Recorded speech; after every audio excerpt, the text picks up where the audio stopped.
and welcome to the Doofcast, a film and TV podcast from Doof Media. I am your host, Scott Daly, and joining me, as always, it's the hairy leg himself, Matt Freeman. How's it going today, Matt? I'm a symbol. What? Of what? Bad stuff, man. Bad stuff, man. It's real bad. But okay. We'll talk about what the symbol. We'll I mean, I could ask you the same question. What? Well, you're the one declaring yourselves a symbol. Sometimes a leg is just a leg. If you know what I mean. That's a good point, man. It's a good point. This week on the show, we are taking a look at our 8th Best Picture nominee for the year 2025. It is the Brazilian one, which I don't say that to be demeaning. I just say that it is interesting that 2 years in a row now, there has been one nominee that was a Brazilian film. It seems like Brazil has a lot of sway in the Academy these days, which isn't a bad thing. But here we are again with another Brazilian film. Yeah. It is The Secret Agent. The Secret Agent. Cool. After we talk about The Secret Agent, we are going to spend some time, Matt, talking about the end of the Night of the Seven Kingdoms. How many kingdoms? 6 or 7. Yeah, I'm confused.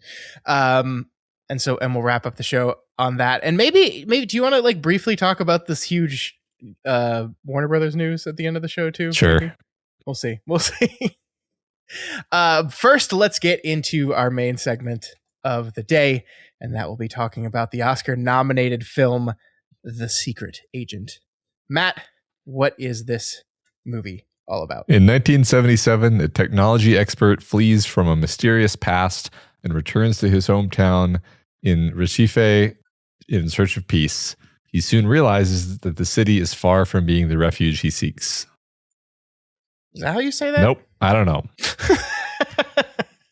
This movie was written and directed by, Kleber Mendoza Filho.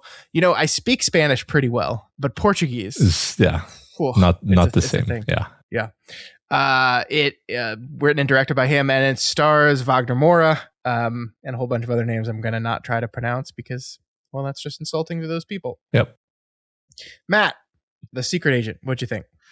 It's pretty interesting stuff. The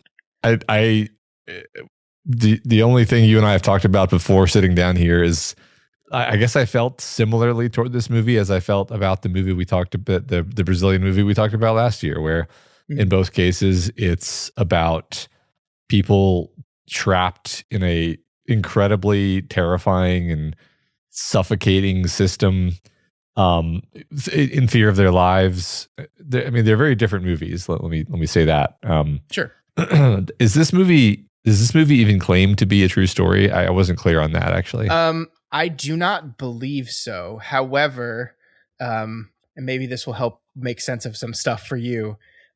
Everything in the newspaper about the leg that appeared in the shark and kind of took over the city that summer, including the article about the story of the leg, chasing people down in the park. That is all true. That was taken from real newspaper headlines in the city in the year 1977. But I don't think the character, the main character of Marcelo or any of his people are. I think they're based off of certain things, but I don't think they themselves are real people. Okay. Although they did show a picture at the end, because I thought that, and then they showed a picture at the end of the movie, and I was like, wait a minute. So maybe I'm just totally wrong there. I'm pretty sure I'm right, but I don't know. Yeah, because the reason I ask, I guess, is this ties into a thing I wanted to talk about anyway, which is the interesting structural conceit, which is a really unique structural. So what I mean, of course, for those who haven't seen the movie, is that sort of abruptly in the middle of the movie, the movie appears to be set entirely in the 1970s. And then suddenly in the middle of the movie, there's a scene where you suddenly see these young people listening to tape recordings. And then you see they're typing on their MacBooks and they're clicking buttons on their Audacity audio editing software or whatever. And you're like, oh, okay. these people are listening. These are modern people listening to the tapes of the things that were happening in the course of this of the story 50 years ago, and you don't quite know what to do with that yet. You're just sort of told just what I told you there. It's like, okay, you're just like, okay, yeah. And then that kind of, and then I guess that, that comes into play more strongly in the end, where we're kind of robbed of any kind of like climactic resolution. And the climactic resolution is just like smash cut. Oh yeah. And then they killed him. Yeah. And then a purely, sad, wrap up where they go talk to his son, who is now an adult. The people, the modern people go talk to his son, who is now an adult in the modern time, and it's very brief, and his son is very sad, and it's all super sad. And I just wanted to mention they do this unusual thing where the structure sort of surgically robs us of anything that feels like a climactic action moment, or even climactic like tragic moment of seeing our main character die. It's all I was so perplexed. I was almost like, did I like misclick and like skip over 15 minutes of movie? I didn't really think that I had. I think I pretty much instantly recognized that we were doing a structural thing, but it's unusual, right? Yeah, no, it is very unusual. I think the part that surprised me the most was the choice to cut to the modern times when it did, right? Like, I think you mentioned that already, but like the idea that we're just going to do this kind of flash cut, like in the middle of the movie. Like, I could see a version of this where it ends on that beat, which it does. It ends on the beat of going back to the future, and seeing this woman investigating this guy. But the choice to reveal that mid-movie and then go back to the flashback again, I thought was a very interesting choice. And yeah, that kind of culminates in the only way we learn this guy dies is from a newspaper article in the future. Right. But I do think that kind of fits in my mind overall with like the general style and feel of this movie, because this is a movie that kind of doesn't tell you anything. It's like, it's actually a movie I think you have to pay pretty close attention to, because it drops you right in the middle of it. We meet this character of his name ends up being Armando, but we meet him as Marcelo because he's giving a fake name. We don't learn until later, actually. And we meet him just driving on the road. He's pestered by the police, and then he gets to the city, and we kind of slowly over the course of the movie, is it revealed, like, why is he here? Why is he on the run? Why is someone after him? And like, so, and because I feel like so much of the movie is characters like not being completely upfront with each other, because people are hiding and assuming that people are listening, and like, it's called The Secret Agent. He's not really a secret agent, right? I guess he kind of is, but he's kind of just a refugee. But it's just like, there's a lot of like read between the lines, read between the pieces of dialogue in the early parts of this movie. And I did enjoy that structural conceit. I that kind of hooked me. But yeah, just an unusual choice on both sides of it. Yeah, I was thinking about the title. I agree. That's interesting, right? Because it's almost like I don't know that I fully endorse the reading I'm about to put forth, but it's almost like you're seeing this tale from the perspective of a modern person, or possibly even literally his son in the future, who is thinking about this man who lived in the 70s and it's sort of this romantic life of sneaking about, trying to, sneak his way into these record rooms so he can find the card that he's looking for that has his mother's name on it. There's this theme of like generational trauma and generational loss due to the system that they're stuck in, and repeatedly inflicting these losses onto each generation. Yeah. But like at the same time, as we're watching him, we realize like, no, this is not a romantic. This is not a secret agent. This is a guy who really just wants. He's sort of torn, because he really just wants to escape with his son and have a life, but he's also just very embittered by the wrongs that have been done to him, but not so much that I think it's like, broken him.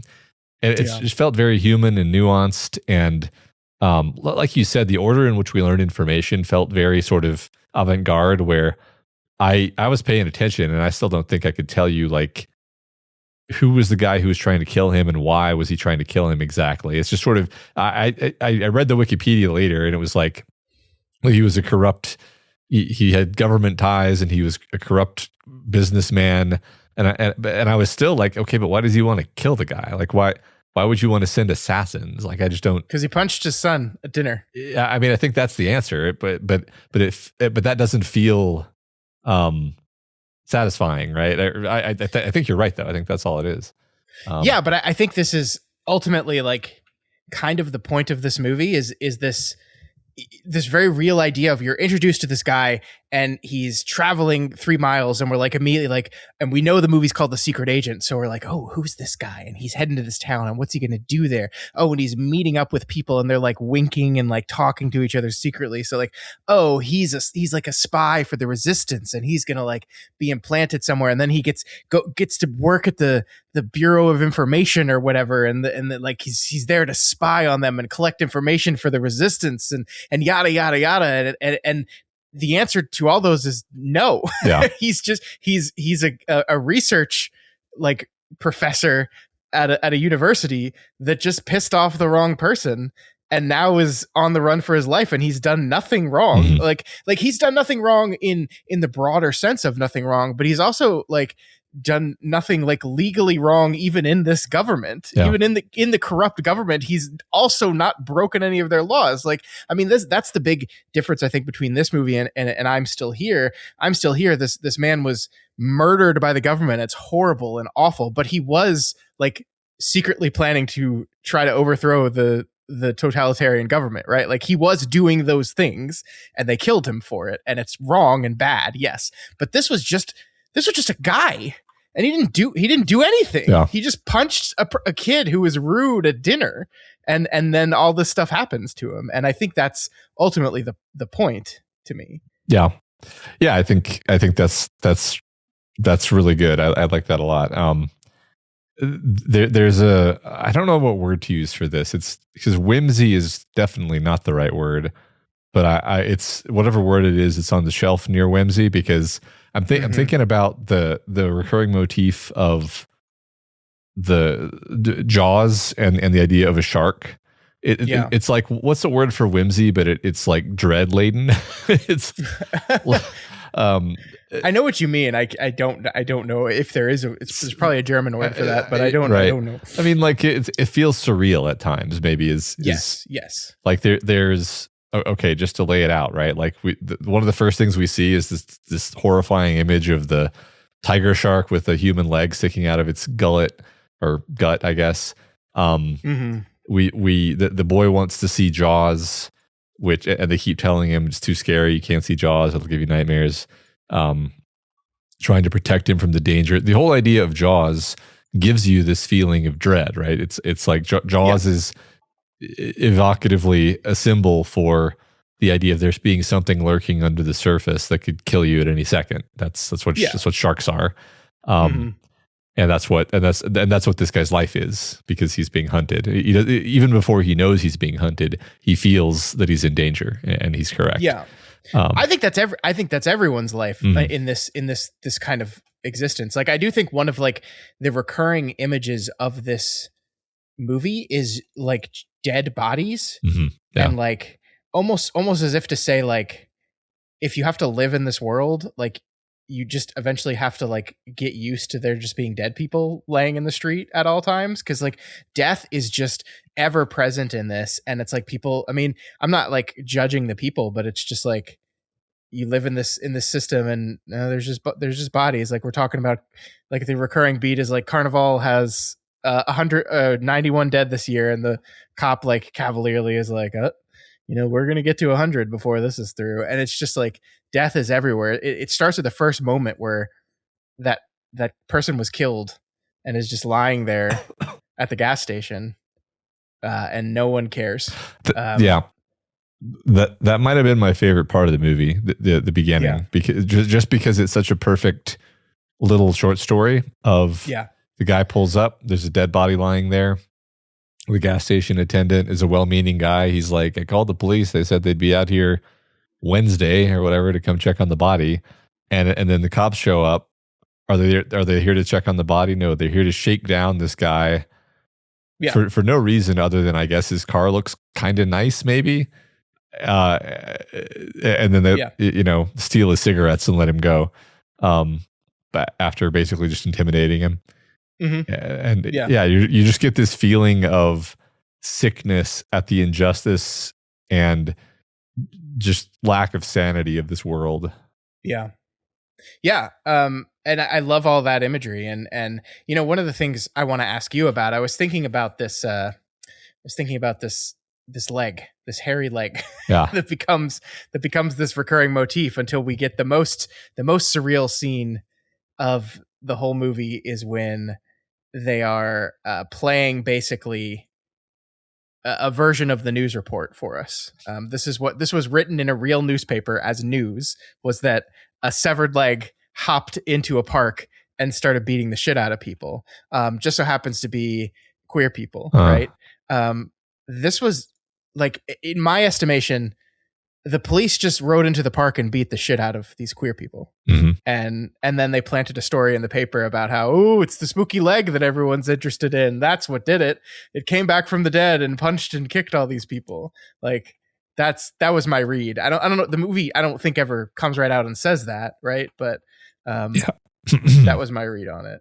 Yeah, I think we're meant to think of the whole leg plot line as we're kind of distracting everyone with this lurid sideshow. Yep, I agree. I mean, the leg itself, I thought was implied to be, or maybe I made this up actually.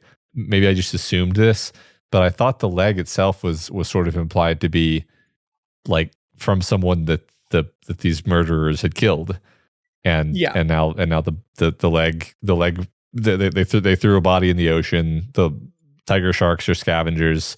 It ate the body, or at least it ate the leg, and then the leg showed up, and now the assassins who killed the body originally. I think that's the only way it makes sense. Like, why did they go to the morgue and recover the leg so they could throw it away again?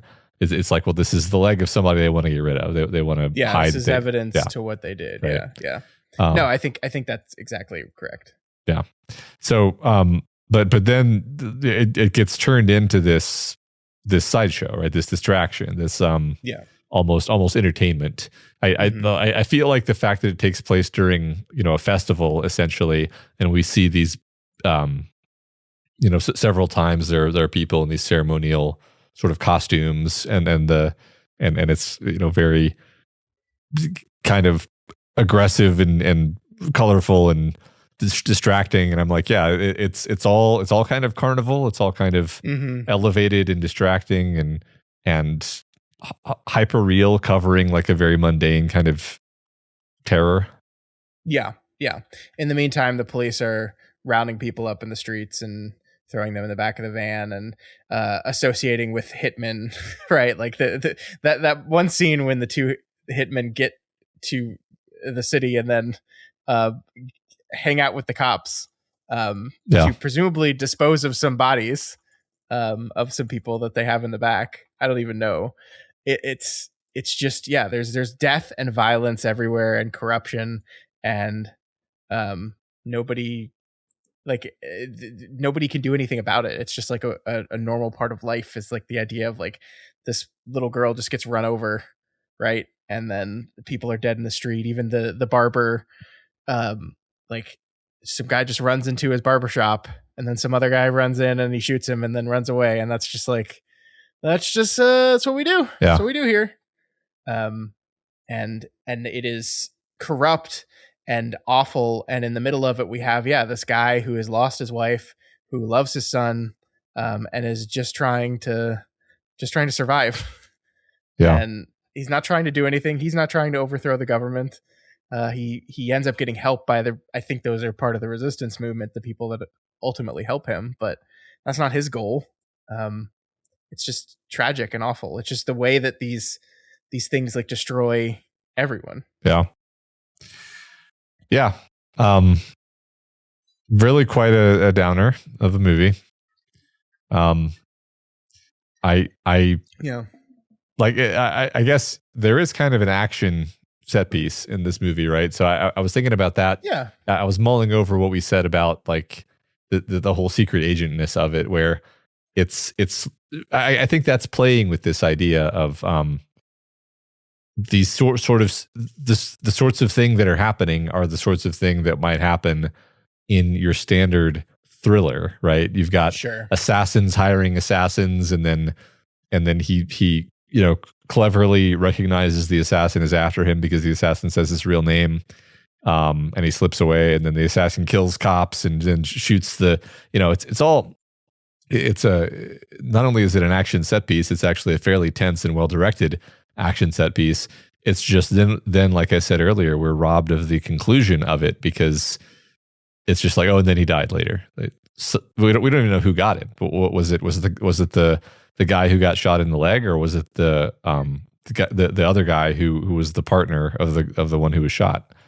Yeah, I mean, forgive me if I'm wrong, but I don't even know if we know it was like that same day or not. You could be, like, you could be right.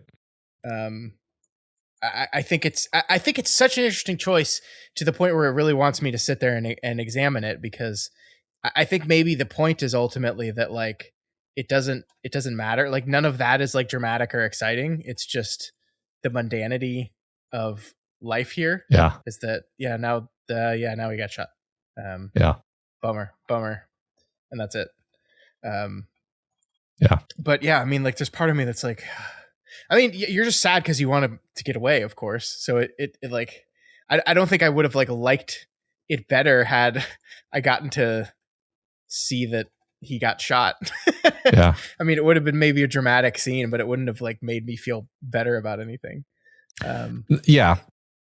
Right.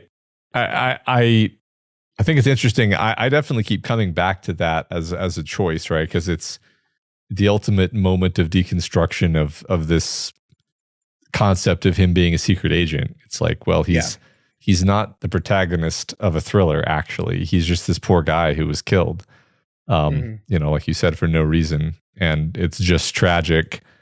It reminds me of like, I feel like there's something else, but I keep thinking about the Grand Budapest Hotel, which I'm not going to like say the exact thing, but there's a similar thing at the end of that movie where you're just like, oh yeah, and then the worst thing that you were afraid of happened, but we're not going to show it.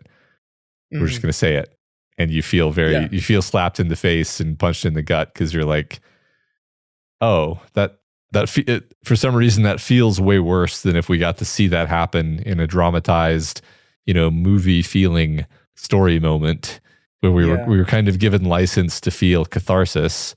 I think what both of those things do is they rob you of any feeling of catharsis or resolution. You're just like, oh shit, which is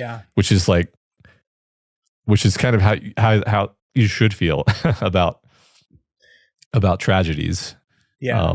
No, I like that. I mean, you're talking about they shot him, of course, moment. Yeah, exactly. Yeah, it's just like the of course of it all. Of course he died. That's just how these things work. Yeah. I agree. I like it a lot. We should at least talk a little bit about like the choice to end it in the future. I mean, it is another Brazilian movie about the fascist regime occupation that ends in the future, right?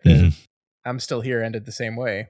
And I wonder if like for this one, we're kind of trying to say, I think we do end the movie on a sad note. I think that is 100% sure. But I think we're kind of trying to say that like, despite everything, like there will be people out there that will try to remember these people. Like I think that the line that really got to me was when she's talking to the son, who was also played by Wagner Moura. Yeah. And he says, look, I'm not gonna be honest. I don't remember my dad. Like it's been too long. I was a little kid. You remember more about my father than I do. And that really got to me because like it is on the one hand very sad for him, but it's like, well, thank God someone does though. Like, thank God, like these people working tirelessly in the history department of whatever school she worked for to like take the time to listen to these tapes and to find the truth and to give the truth to the people. Like you end on a moment of like she's given the flash drive to him, so perhaps he will get to know his dad a little bit. And I love the beat about, you know, the government decided there was some sensitive information on this, and so they're taking it back. But I made copies anyway. Like even this is no longer a totalitarian regime. It's no longer a military dictatorship. It is a democratic government once again. But you know, the government's still always kind of look out for itself, right? Mhm. And so she's there to kind of be like, no, I made a copy. This is not for them. This is ours. He was ours. He was not theirs. I like, yeah, the ending's very sad, but I appreciated those parts of it. Yeah, and his son takes the USB drive. I thought Yeah. that, you know, he might not have. He seemed almost like he didn't want to know. Like he was kind of happy having forgotten about this because it just made him sad and it was hard for him to talk about it and everything. Yeah, I mean, and to complete the Jaws metaphor, you know, as you said, like the shark is this thing under the surface that you never know when it's going to strike, and it terrifies you, and that is the government in a lot of ways. And I think the end of the movie, what he says is the irony is, I finally saw the movie and I never had a bad dream again. Mhm. And it's almost like a specifically trying to say like, it is shining a light on these things. It is seeing them, not ignoring them, that destroys their power, essentially. Okay, that's okay. I love that take. Although, like halfway through you saying that, I had a totally different take that I also want to say, even though I love what you just said. Go for it. I think it's just because I was primed with what we were saying about like showing, showing his death at the end would have been like, oh, it's a movie. This is entertaining. I'm having fun watching a movie. Oh, he's dead. Oh, that's sad. That's sad in a way that I can process and get over. And Jaws, ironically, is the most Hollywood blockbuster. It's like literally, you know, you look up blockbuster in the dictionary and it's Jaws. You know, it is the original summer blockbuster. Yeah, and it really it takes the terror and the fear of a shark. And I'm not going to say that a lot of people weren't scared shitless by Jaws, but by the end of the movie, they kill the shark and they defeat the shark. It's a triumph, right? Yeah. It's you pull that shark, you pull that shark out of the water, you blow it up, and you've won. And now you're not. It's not dreadful anymore because it's done. You defeated it. Sure. Now. I like what you said better though, which is you're scared of something until you understand it, right? Mm-hmm. And by understanding it, that's how you can move on with your life. That's And I think the other thing that we haven't said is one other thing about Jaws. Jaws is famously a movie in which seeing the shark was held off for so long. Because they couldn't get the fucking thing to work. Yeah. And so they had to shoot around it, not show it. So I think there is something there as well. Yeah. There was a thing that I feel like this is pretty tenuous, but it was just a thing that occurred to me is like the idea of blood as a symbol. The movie has a lot of symbols, shark, the leg, and blood, you know, in a sense, every action movie or thriller is going to have some amount of blood. So this is why I feel a bit like I'm looking at Rorschach blots here. But I did notice the movie likes focusing on blood, particularly in the scene where you're following the guy who's been shot in the leg. But then the fact that the movie ended with his son working at a blood bank felt very connected to all this. Like I was already thinking about blood. And then he's working at a blood bank at the end, and I was like, "Oh, so he's still part of this. It's almost like he's still part of this world, but he is choosing to engage with it in a way that's productive. He's taking the blood and he's giving it to the people who need blood rather than just shedding it, which is what all these other people are doing. I like that. I like that a whole lot. I think you're onto something there. Yeah, it felt like there was something there, but I couldn't. I like, if you asked me like what other scenes, I was like, I don't know. I swear there were a couple of other places where there was blood and it was conspicuous, but yeah. Anyway. Yeah, I mean, gosh, I'm trying to remember. Yeah, I thought somebody. Yeah, I don't know. I don't only saw it once. I don't have a perfect recall. One thing I do want to say is that, like, I think this movie looks phenomenal. And like, if you've watched a lot of it is very much of a piece with like very like kind of De Palma and Peckinpah, like 70s action crime thriller films. Like it looks and feels a lot like those movies. Like you talked about the excellent direction of the chase scene. I think you're spot on there. It just feels very much a part of that like tradition of filmmaking, in a way that, like, if you didn't have the modern scenes in it and like you told me this was just like an up-resed film from the 70s, I would have been like, yeah, I could believe that. Yeah. It just looked really good. It felt very good. Even like this is, I think it is probably fair to say this is a very slow movie. It is very paced very deliberately. It's long. And even in that felt like this is like the pacing of a 70s movie. Yeah. I'm avoiding repeating myself for the nth week in a row, but yeah, it shouldn't have been this long. I mean, I get that it's trying to be more meditative and dread laden rather than like exciting. But I don't know that the length helps it to feel in a particular way. I think you're just really bored. Right. Yeah. Like this isn't going to win Best Picture, and no. And it wasn't that I don't know. It's like, because you know that it's about real historical events, it gains a certain credibility. Mm-hmm. But if you just briefly sort of subtract that from your assessment of the movie, it's just like, yeah, this is, it's boring and slow. And yeah, I mean, it feels. I think the thing is when it's about real events, like it feels mean and dismissive, to use the word boring.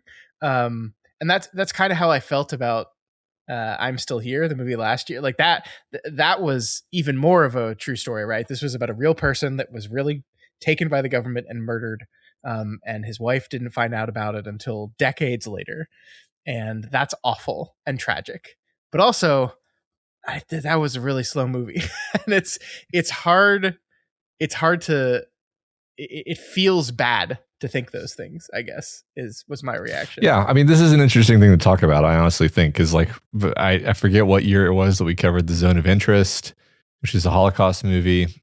Except that I loved that movie. I mean, loved is a weird word to say about that movie, but I thought that was a wonderful film. And I don't think I would have called that movie boring, by the way. I think that's an interesting area where it's like it's not really attempting to be entertaining in the same way as a normal movie, but it is trying to hold your attention. Mm-hmm. I mean, maybe it is trying to be entertaining. Like, I think that's kind of an overloaded word, right? Like, it's trying to be something that you would actually choose to watch because the filmmakers actually want you to watch it. They actually want you to understand it. And the best way to get somebody to understand something is to get their attention and hold their attention, do a good job. Sure. Use all of the techniques of film.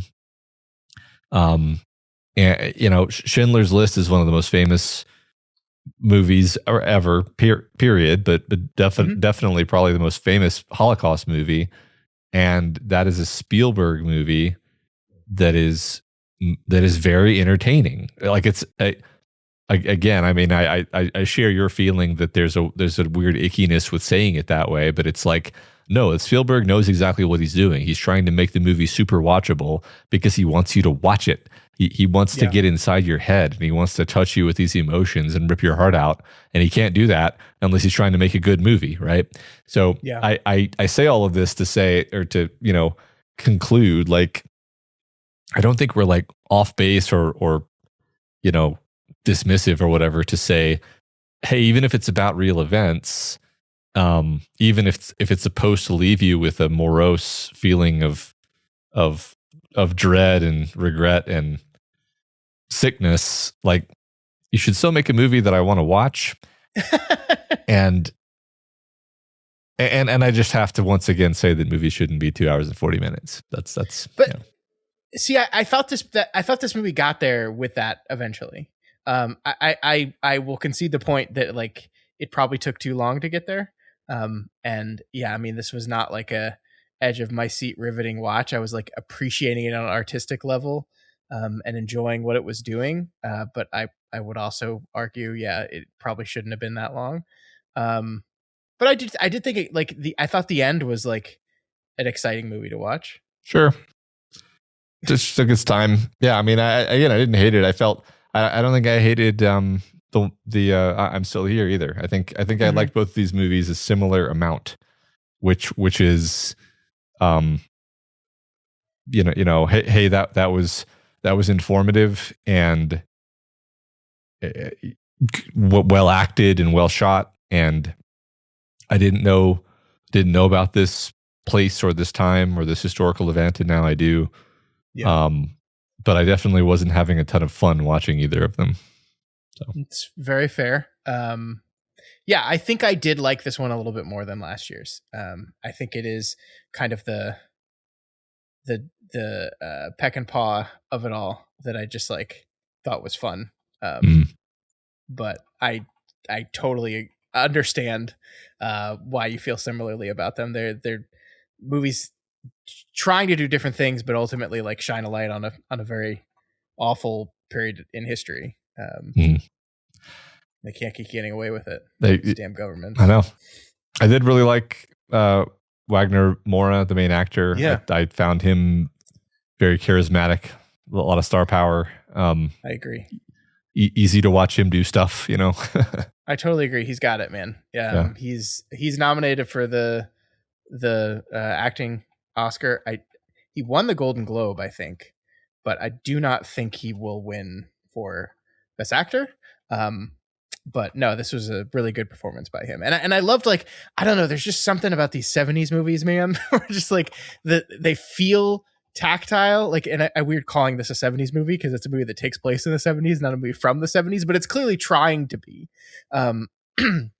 And they feel tactile, and like everyone feels real, like all the men and women in I mean, Wagner Moura looks like a movie star, but like everyone else in this movie, like they just look like people. And like the old lady that's like running this refugee camp essentially, like, is such a incredible character. Yeah. that I really liked. And I just like they all felt real and fully realized, and his father-in-law running the movie play, like, I don't know, like all of it just felt like very tactile to me in a way that, like, they don't make movies like this very often anymore. Yeah. I agree with 100% of that. That was, I like that you drew attention to that, right? Because it's like this soulful, earthy, beautiful human movie and story, and then sort of interleavened with it is this like political thriller. But then in the end, the conclusion is like, no, it's not a political thriller. Yeah. It's actually just the human story that you're watching. Now that human dude is dead because of these awful people. Yeah. And yeah, I like that. What's the symbolic meaning of the cat, Scott? Everyone is two-faced. I honestly don't know. That's what I was thinking. It's a crazy looking cat. I wonder if the cat was CGI. Kind of. No, I think that was a real cat with two heads. It was, yeah. I mean, it's funny. I have no idea. When the cat showed up, I was literally like, it's got two faces. Like, is he going to turn out to be two-faced because the movie is called The Secret Agent? And then it was like, no, actually, well, not that. Yeah. It's a good movie though. I understand why a movie like this gets nominated, right? Like, I think it's very powerful, very well done. Not my favorite.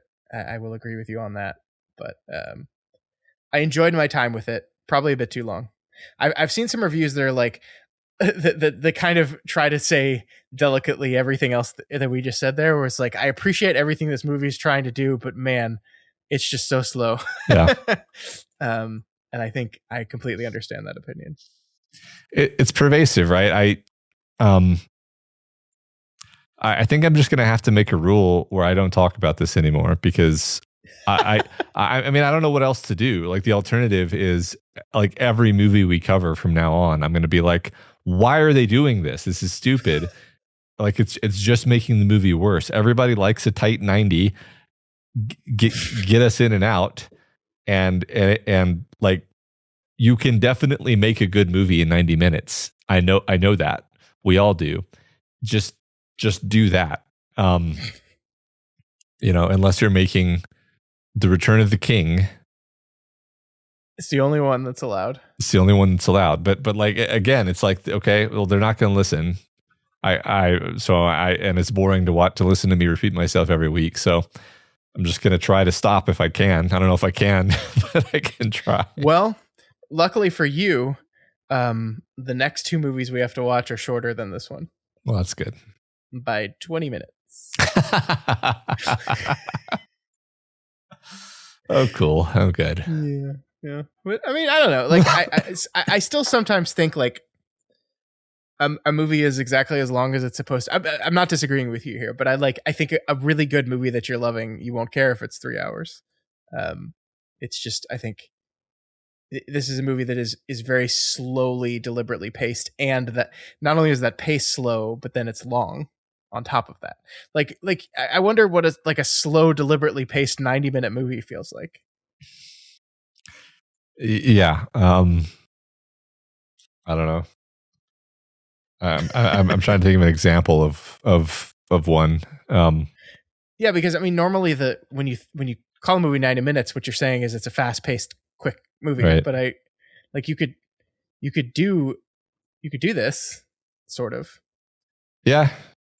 I mean, you're right. Like, I definitely, it's funny. I don't encyclopedically know the lengths of movies, but Slacker. Yeah, I know. But like, I feel like you can definitely make a movie that's like a slow, languid 90 minutes. It's just not a movie that's very plotty. It's just like a sort of very character focused, vignette-y kind of movie. True.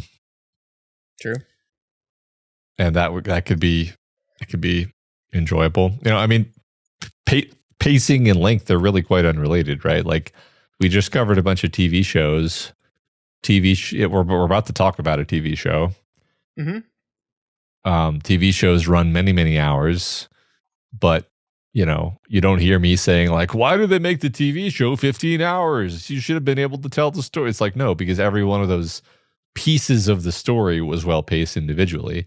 That's really, I mean, I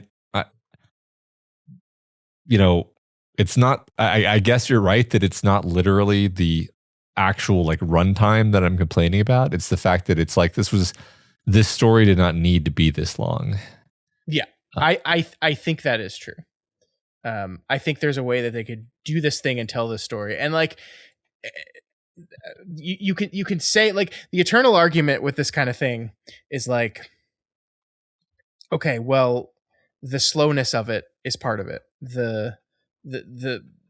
And like, I can agree with that philosophically, and I can still say, yeah, but it kind of makes it hard to watch. Yeah. Right. And I think that's kind of the eternal struggle of this whole thing. Yeah, I agree. But yeah, no, I enjoyed it, I think, a little bit more than you, but that's okay. I'm glad we got to watch it. I'm glad I got to experience it one way or another. As usual, the continue to appreciate the opportunity to watch these things I probably wouldn't watch anyway. Yeah. Yeah, definitely. All right, so that is number 8. We have 2 more movies to go, Matt. We have Marty Supreme and Sentimental Value are our 2 left. I'm pretty excited about both of these. I've heard very good things about these films. Oh, good. So I think neither of them are going to win the Best Picture Oscar, but that doesn't mean they don't have value. So yeah, we will actually. Do you want to just pick now before we move on to our next segment? Which one do you want to do next week? I got to say, I've been wanting to watch my boy Timmy for a while. I put it off, but I think it's time. We gotta watch Marty Supreme. All right, next week is Timothée Chalamet's Marty Supreme, perhaps Academy Award winning. Timmy might win for this. Yeah, hope so. He's the favorite right now. Although, like, do you think this is weird? So we haven't ever like talked about this, and maybe we can revisit this next week after we see the movie. But for whatever reason, the Academy loves to award the Best Actress Oscar to young women and hates to award that same award to older women. But it is the exact opposite with men. With men, it's almost always older men and almost never young men. Like, if Timothée Chalamet wins for this movie, he will be the youngest Academy Award winner since Adrian Brody won for The Piano, I think it was. Mm-hmm. And that's kind of crazy. I don't know why that is. I mean, I can understand the sexism on the female side where it's like, ooh, girl's pretty, want to award pretty girl. But I don't understand. I don't understand the flip side of that. Yeah, I sort of do. Like, I think there's a sense of like when a young man beats all the older men, that's like a immediate sort of I don't think he really deserved that. He didn't work hard enough for it.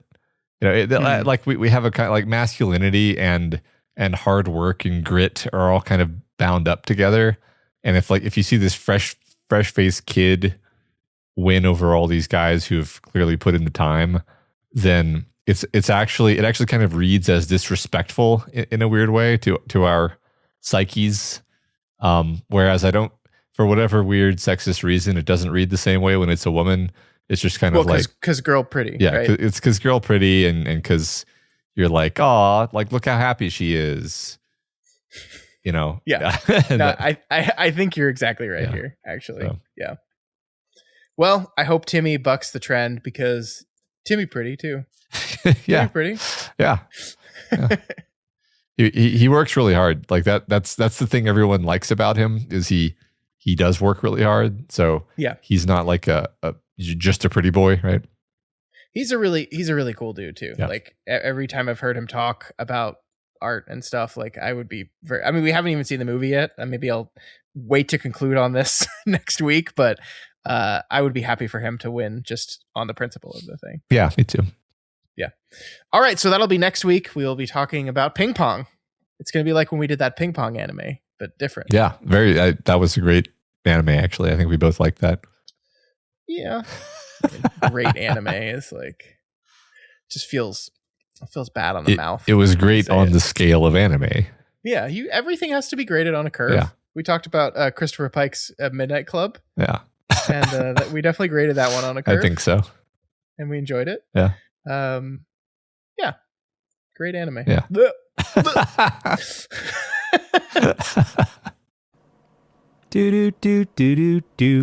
Doof. All right, Matt.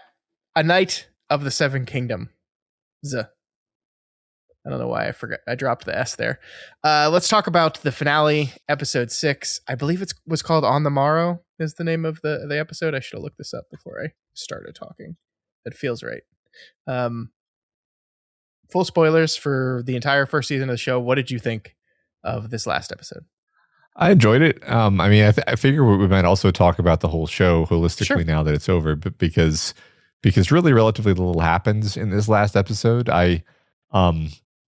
Knowing where the story ended up, I was honestly like, how are we going to stretch a whole episode out of really what is going to be one conversation with Makar? And the answer is we split that one conversation into multiple conversations. Yeah. And then we have a bunch of other side character interactions where I'm not saying they're unnecessary or whatever, but what they functionally are is tying up each of the individual plot threads that was set into motion throughout the show in a satisfying way, and then and then we conclude on the main source of tension of the whole show, which is, of course, is Egg and Dunk going to end up going off together and being bros and having adventures? And the answer is yes. Yes. Whether or not his daddy says yes or not. Right. A lot of controversy about that decision. I understand it. Yeah.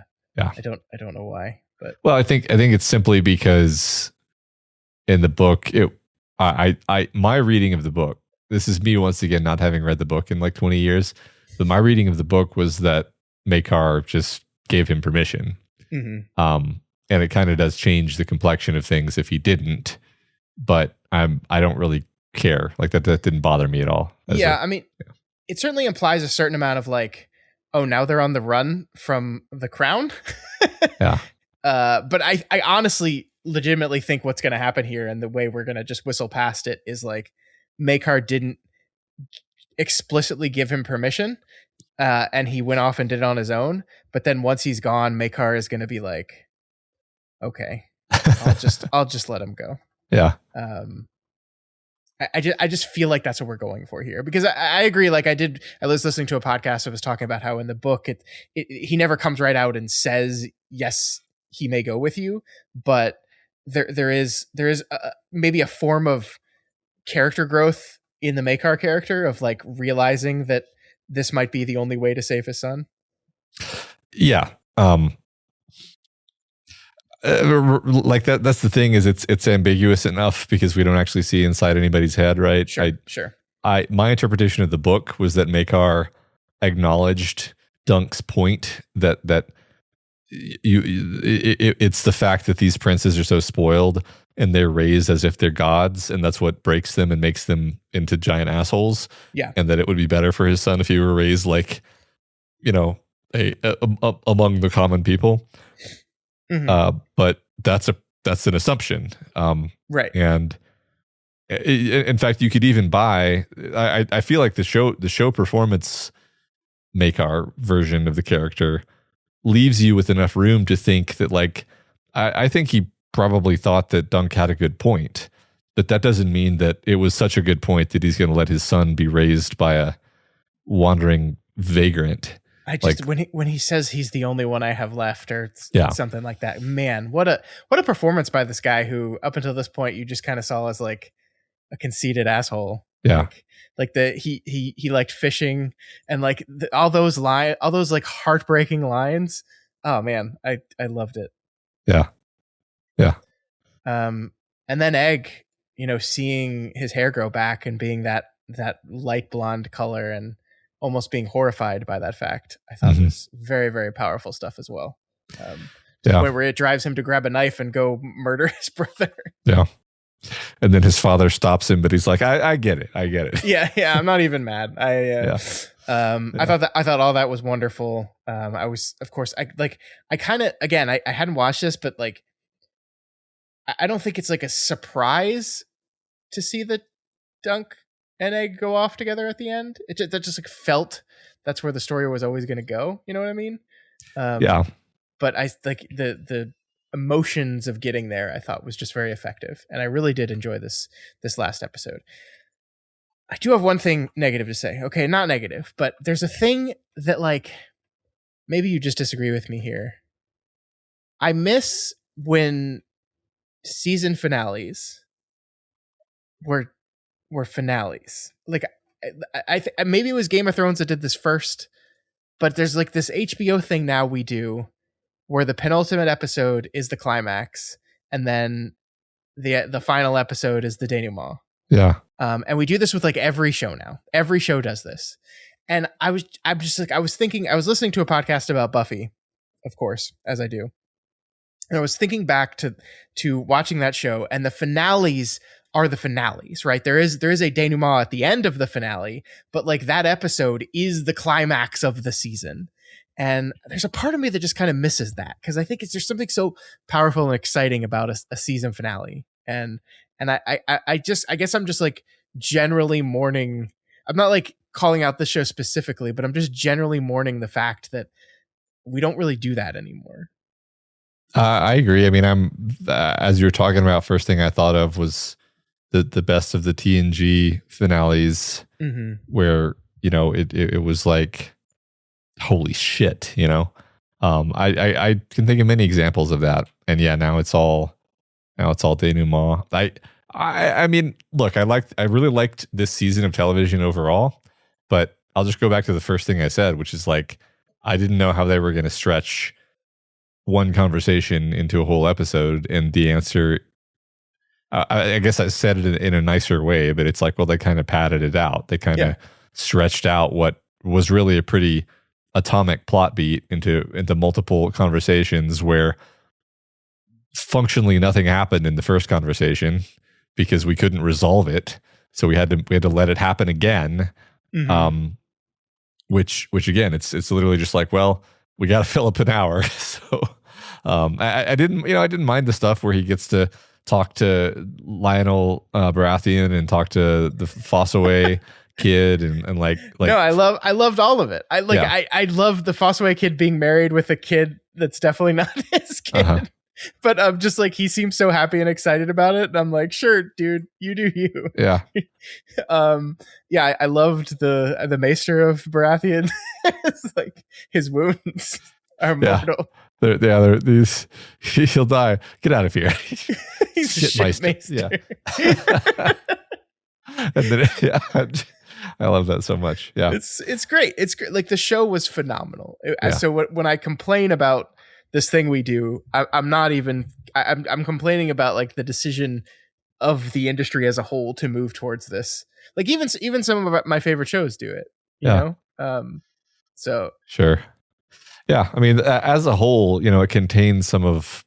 I haven't seen House of the Dragon, but for my money, this is some of the best Game of Thrones content, Song of Ice and Fire content, ever. And it's funny because it's like, why don't you just say it's the best ever? And it's like, well, the early Game of Thrones was actually really, really good. We just forget because of how bad it went off the rails. That's correct. Yeah. I have seen all of House of the Dragon. It is easily better than that. So yeah, sure. Don't worry about that. Yeah. Like the battle in the Trial of the Seven in the last episode, I just keep thinking about it. I've been thinking about it all week.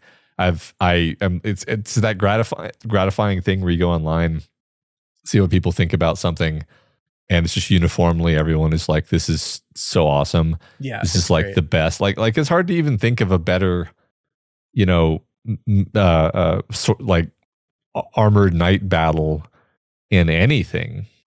Like a period. Like it's just like they simultaneously went for realism, but also made it really dramatic, and intense. That I still can't get over the helmet cam and like the first seconds of the battle where it's just the sheer terror of charging at a person who is charging at you with a lance pointed at you. It's like it's a crazy thing to do. Just love it so much. I agree. It was wonderful. I really liked it. I have another question for you. And again, let's remind everyone that I really enjoyed this show. There is something that I've been wrestling with in my mind, and I'm going to try to explain it. But so, like, a lot of the dramatic stakes of the show, I think, hinge on this idea of, will Dunk save Egg, right? This idea that, like, this fundamental thing that, like, being a Targaryen, or maybe more broadly being a prince, turns you into a monster. That these people are terrible, and if Aegon does not get away from this, he could turn out as bad as his brother. And the hope and opportunity at the idea that Dunk rides off with him in the end. And so Dunk will save Egg, and Egg will turn out to be a good person. And that's very comforting, and I love it. However, this is a prequel. And we know where this goes, right? And does that ultimately hurt what we're doing here in your mind? So I think this is actually a pretty interesting position to be in, because I don't know how much you remember about, what we know about the end point for these characters. Okay, I can tell you what I do know. I know Egg becomes king, and I am pretty sure that the Mad King Ares is his son. I don't know for sure, or maybe his grandson. I know he comes from Egg's line. I'm pretty sure, and that feels weird to me. Yeah. I'm trying to. I'm debating what to say here, because like we being anyone who read the Song of Ice and Fire novels, we actually know quite a lot about how these people die. Sure. Dunk and Egg. We know more about them than you might realize. It has been a very long time since I read these books. That's fine. I had to refresh myself. I mean, there's all these fun details, like Jamie reading about Sir Duncan the Tall, Barristan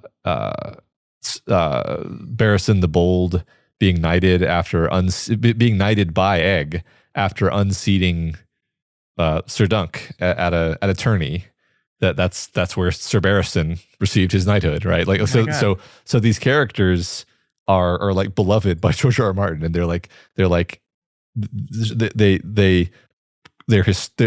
important, right? Mm-hmm. And we know how they die, but we don't really like we know how they die through hearsay.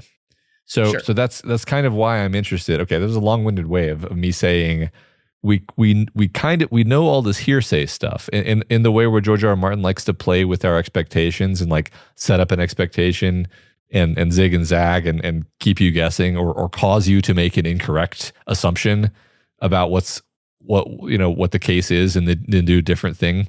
So yes, we know where things are going in a 1,000-foot view sense, but how do we get there?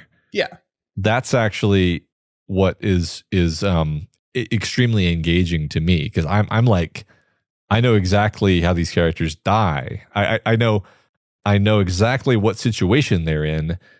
I'm desperately curious to find out how we get from here to there. So that's what's engaging me, I guess, if that makes sense. Sure, it does, and I don't disagree with you. I guess like taking a more broad view of like, and to be clear, I'm like processing this as I say it. I am not concluding on this. I'm not saying this show is bad because XYZ. What I'm just saying is like, in this world where this increasing world where all of our like intellectual properties are, let's go back in time and do prequel stuff, and so we never move things forward. We only look back, and we have this whole idea of this crown prince. He's gonna be king, and he's awesome, and he dies, and we're like, fuck, now everything's fucked. But then we have the hope of Dunk, and like, I agree that like on a dramatic level, like Dunk ending up being a good person is like good drama, and I'm committed to that. But like on this overarching level, I'm just, I guess, just asking the question of like, on this overarching dramatic level of like, well, we know even if Dunk is the best king ever, we know what comes after him, and does that distort any of the power of this message? It sounds like for you the answer is no. Well, for me the answer is I don't know yet. Yeah, I stand by everything I just said about like the specificity of these characters and my investment in where they're going.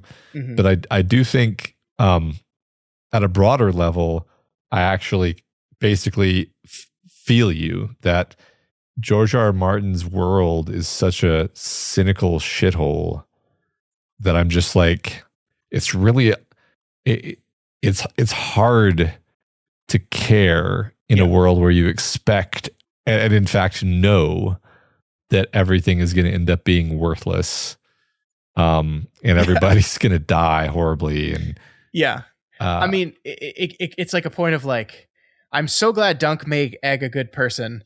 It's a shame for whatever reason that I don't know about he wasn't able to teach that to his son, you know, Yeah. because we know how that goes, you know. And I don't know if I don't know how that makes me feel. I don't know how that makes me feel. And Yeah. I enjoyed the show. I continue to enjoy the show, but that was one of the things that I was thinking about as I looked back on the show and kind of looked forward to the future of the show. Is that going to be a thing that becomes a problem for me? I don't know. Yeah.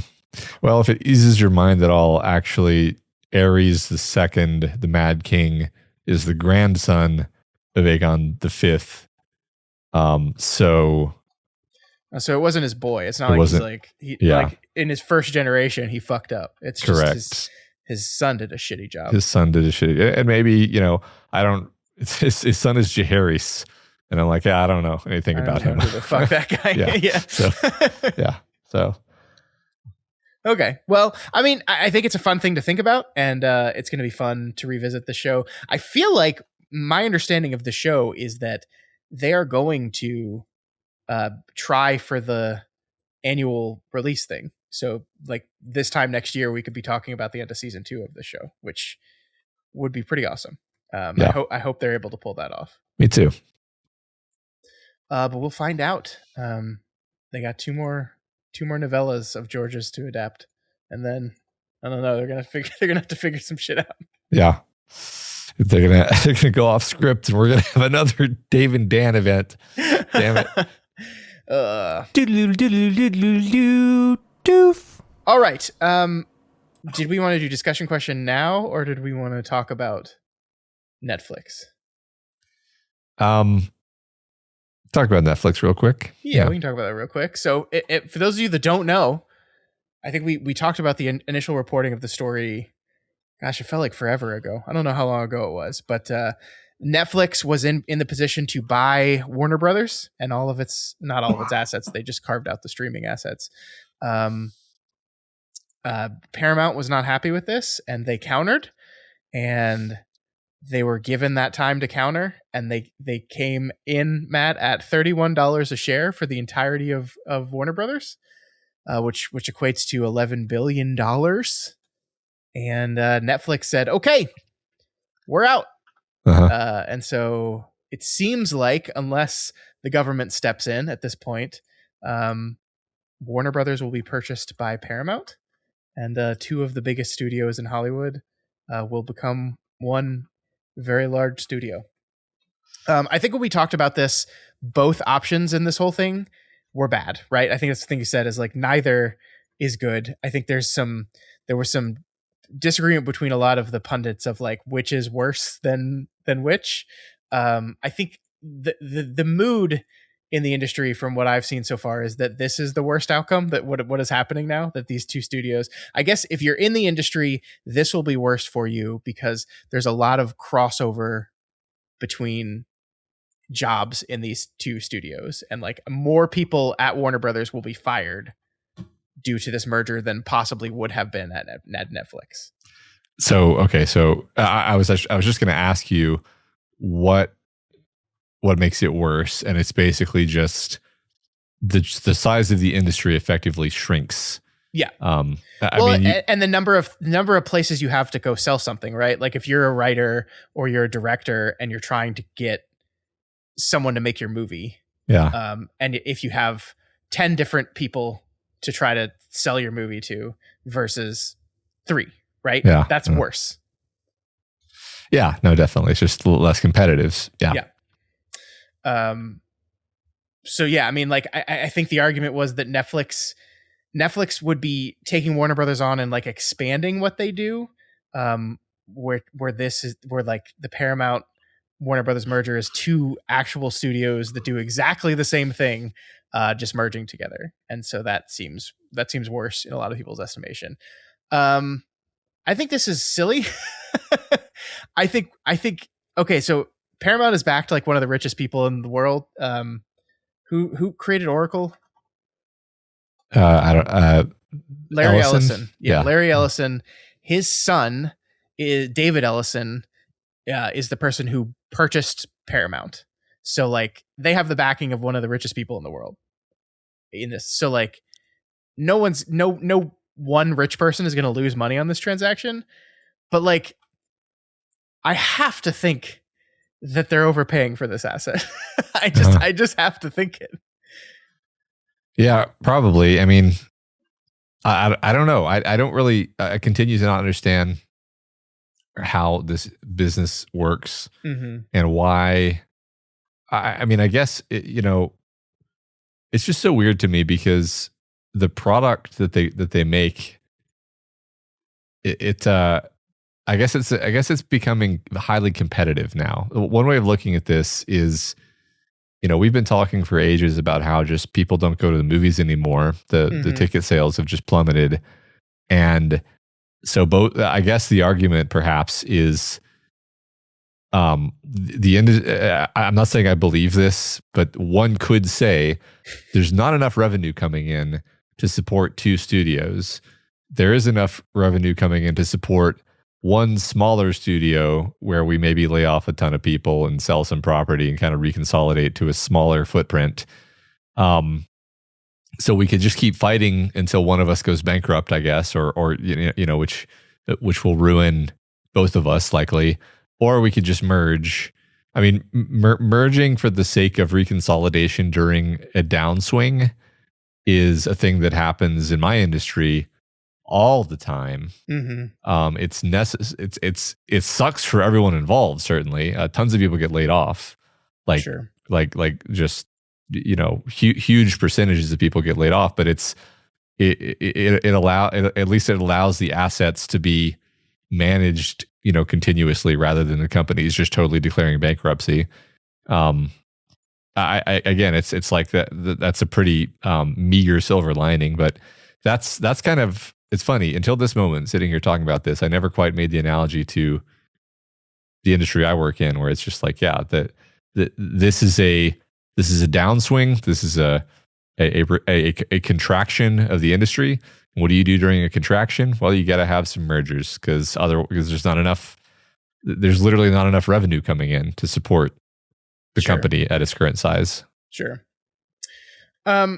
I think one of the other possible outcomes of this, though, is that Netflix is the smartest company that ever existed on the face of the planet, and got into this with the idea of like, I mean, I guess it'd be cool if we buy Warner Brothers, but it would be really cool if we force Paramount to bid up the price and sink way too much money into this asset and then watch as the two of our biggest competitors just destroy each other. Yeah.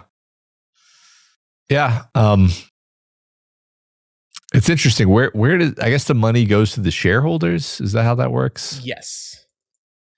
The other thing we should mention on top of the 11 billion, the agreement that Netflix had with Warner Brothers was that if Warner Brothers backed out of the deal, they would have to pay Netflix a $2.8 billion fee. And Paramount has agreed to pay this fee for Warner if it accepts the deal. So it's $11 billion in assets in payment for the shares, and then also a $2.8 billion fee that they are fronting. So $13.8 billion. A fee they're just paying to Netflix, their competitor. Yeah, Netflix just made $2.8 billion off of this. The easiest $2.8 billion you will ever make. I hope some lawyer got a nice bonus. I'm sure they did. That's great. All this is silly. It's such a silly, absurd monopoly amount of money that it's like hard to even fully parse. Yeah. But maybe you're right, and maybe this is just the industry correcting, and it'll all be okay in the end. But I'm pretty bummed about this. I was bummed about the Netflix deal. I'm equally, if not more, bummed about Warner Brothers, one of the oldest studios in the industry, now consolidating with another studio. Yeah.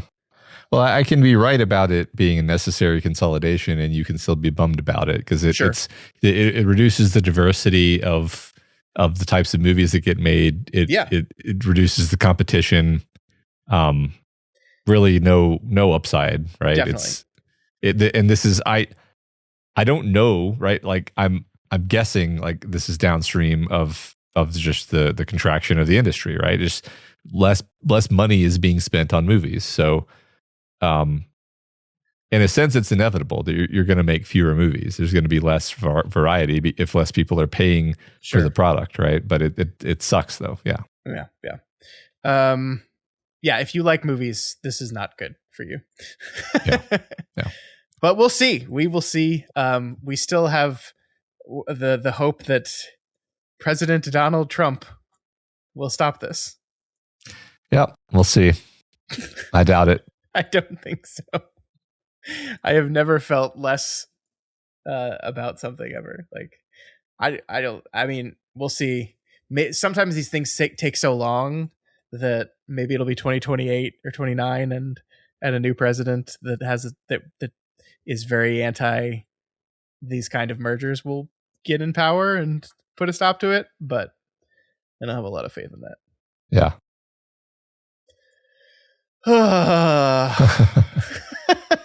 All right.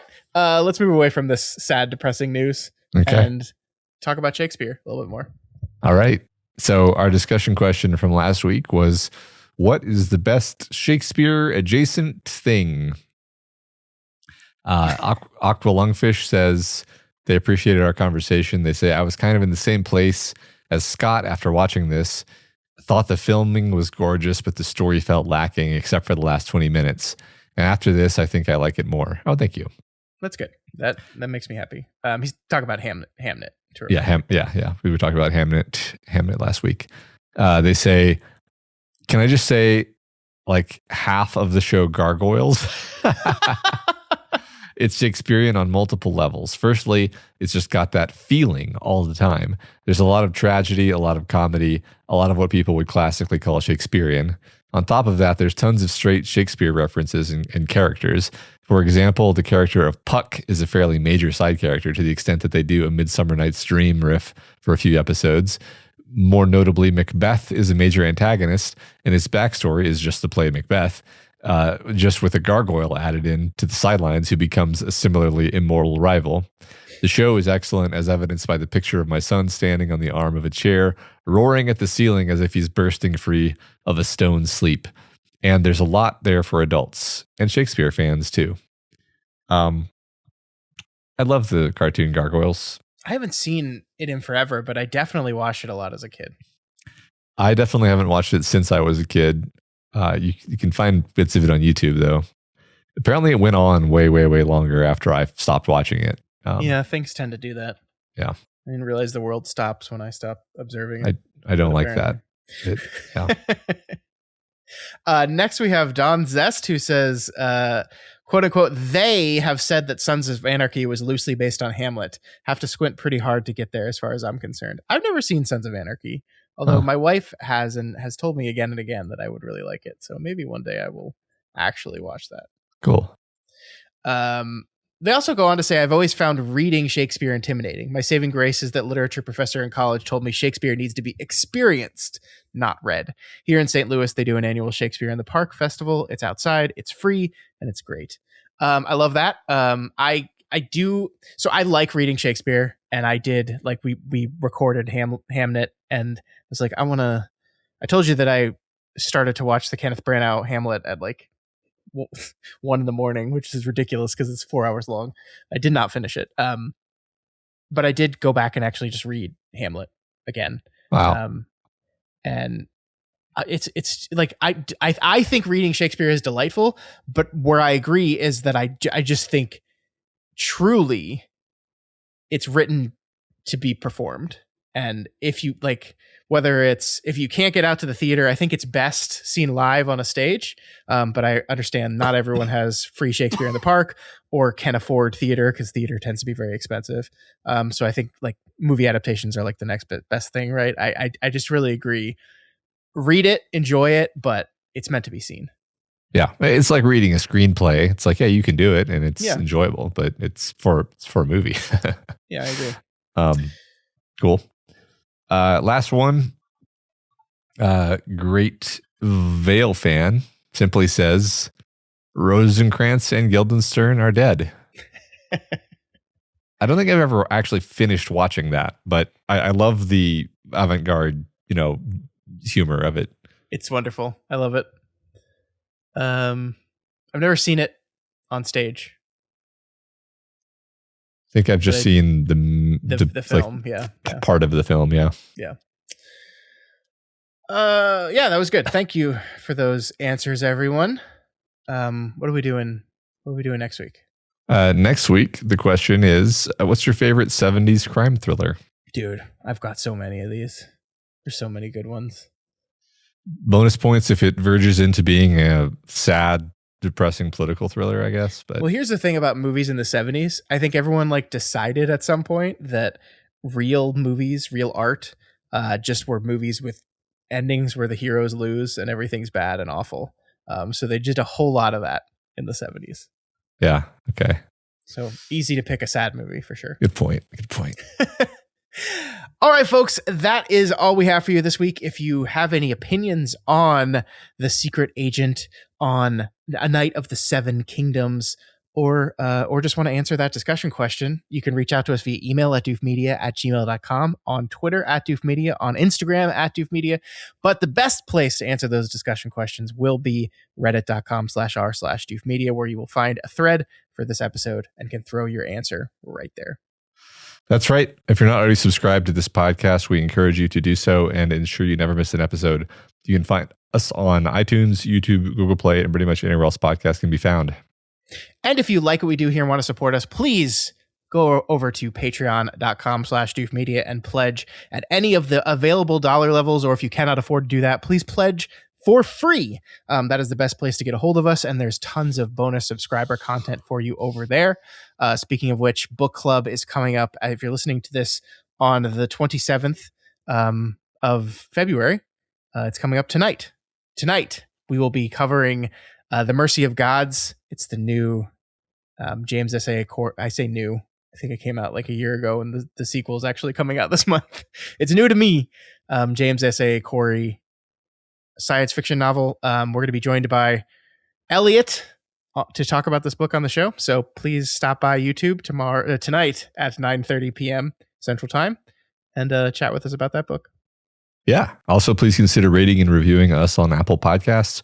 Each review helps us get more exposure and introduces new people to the content that we make here. All right, folks. Next week, Ping Pong. Timmy Chalamet. Chalamet. Jesus. Marty Supreme. We're doing it. Love that guy. The penultimate Oscar episode, Matt. All right. I can't wait. Yeah. Cool. The Oscars are almost here. They snuck up on me. You're right. It didn't occur to me until you said that, actually. It's almost March. Yeah, Jesus. I know. It's crazy. Oh, well. We'll see you next week for Marty Supreme.